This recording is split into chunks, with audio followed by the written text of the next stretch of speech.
नमस्कार, मैं हूँ सुभाषिता। इस वीडियो में हम जानेंगे कि सेवापराध क्या होते हैं और उनसे बचने के लिए हमें किन उपायों को करना चाहिए।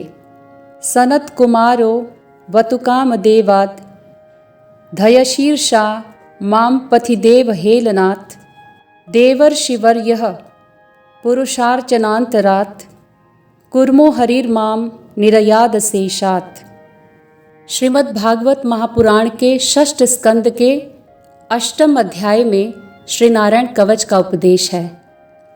नारायण कवच के 17वें श्लोक में देवर्षि नारद का शुभ नाम लेकर उनसे प्रार्थना की गई है कि वे सेवापराधों से हमारी रक्षा करें।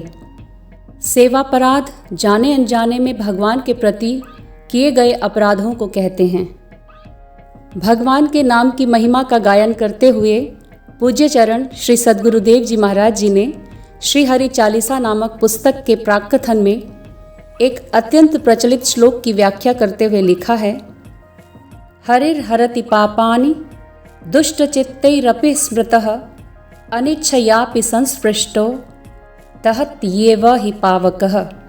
अर्थात जैसे इच्छा अनिच्छा से, सावधानी या असावधानी से अग्नि का स्पर्श हो जाने से जला देती है, क्योंकि जलाना अग्नि का स्वभाव है, वैसे ही श्रीहरि का नाम चाहे श्रद्धा से उच्चारण करें या अनिच्छा से उच्चारण हो जाए अथवा किसी के उच्चारण करने से कानों में पड़ जाए तो भी वह पापों को भस्म कर देता है। ठीक इसी प्रकार जब हम किसी तीर्थ यात्रा के लिए या मंदिर आदि धार्मिक स्थानों में जाते हैं तो जाने अनजाने हमसे कुछ अपराध हो जाते हैं, जिसके परिणाम स्वरूप हम पाप के भागी बनते हैं। इसलिए प्रयास करना चाहिए कि वहाँ के जो कुछ नियम होते हैं सावधानी पूर्वक हम उनका पालन करें। हमारे शास्त्रों में 32 प्रकार के सेवापराध बताए गए हैं। पहला सेवापराध है शरीर में सामर्थ्य होते हुए भी सवारी पर चढ़कर अथवा पैरों में खड़ाऊं पहनकर श्री भगवान के मंदिर में जाना। दूसरा सेवापराध है रथ यात्रा, जन्माष्टमी आदि उत्सवों का न करना या उनके दर्शन न करना। तीसरा अपराध है श्री मूर्ति के दर्शन करके प्रणाम न करना। चौथा अपराध है अशुचि अवस्था में दर्शन करना, यानी अशुद्ध अवस्था में दर्शन करना।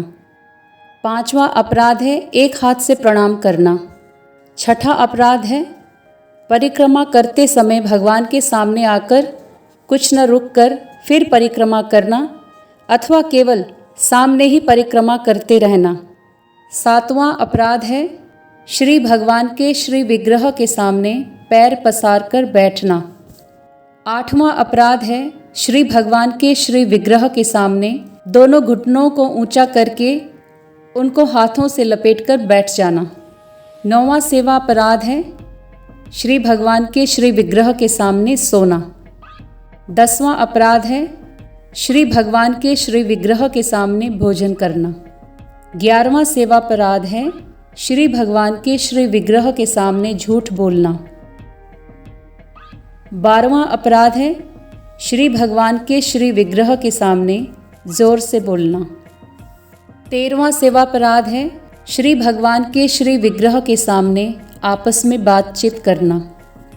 14वां सेवापराध है श्री भगवान के श्री विग्रह के सामने चिल्लाना।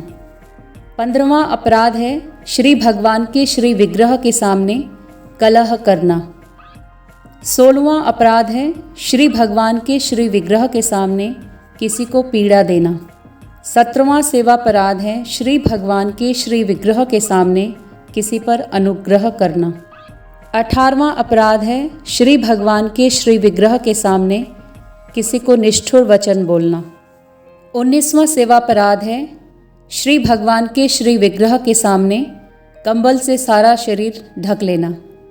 20वां अपराध है श्री भगवान के श्री विग्रह के सामने दूसरे की निंदा करना।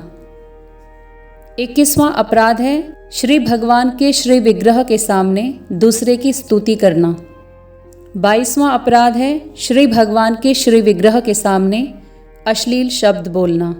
23वां अपराध है श्री भगवान के श्री विग्रह के सामने अधोवायु का त्याग करना। 24वां सेवापराध है शक्ति रहते हुए भी गौण अर्थात सामान्य उपचारों से भगवान की सेवा पूजा करना। 25वां सेवापराध है श्री भगवान को निवेदित किए बिना किसी भी वस्तु का खाना पीना। 26वां अपराध है जिस ऋतु में जो फल हो उसे सबसे पहले श्री भगवान को न चढ़ाना। 27वां सेवापराध है किसी शाक या फलादि के अगले भाग को तोड़कर श्री भगवान के व्यंजनादि के लिए देना। 28वां अपराध है श्री भगवान के श्री विग्रह को पीठ देकर बैठना। 29वां अपराध है श्री भगवान के श्री विग्रह के सामने दूसरे किसी को भी प्रणाम करना।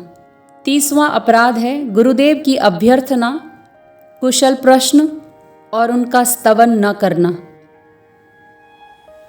31वां अपराध है अपने मुख से अपनी प्रशंसा करना। और 32वां अपराध है किसी भी देवता की निंदा करना।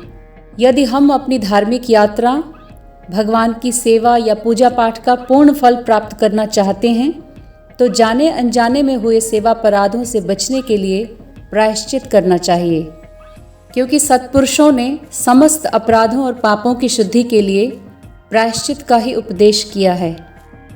वैसे तो हमारे शास्त्रों में प्रायश्चित के अनेकों उपाय बताए गए हैं, लेकिन उनमें से सबसे सरल उपाय स्वयं भगवान ने बताया है।